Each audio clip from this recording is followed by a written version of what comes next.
May ref ka ba sa bahay? O gusto mo bang pagkakitaan mo ang ref mo na yan sa pamamagitan ng isang negosyo?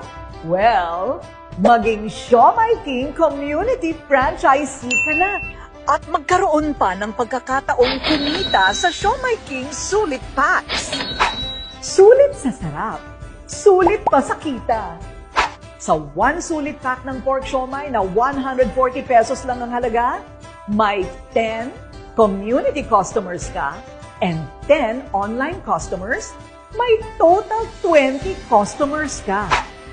Sa 140 pesos siomai sulit pack times 20 customers equals 2,800 pesos. 2,800 pesos times 20%, may 500 pesos a day ka. Times 30 days, may total of 16,800 pesos ka kada buwan. Sulit ang extra income, di ba? Para sa extra kita, maging Siomai King Community Franchisee na.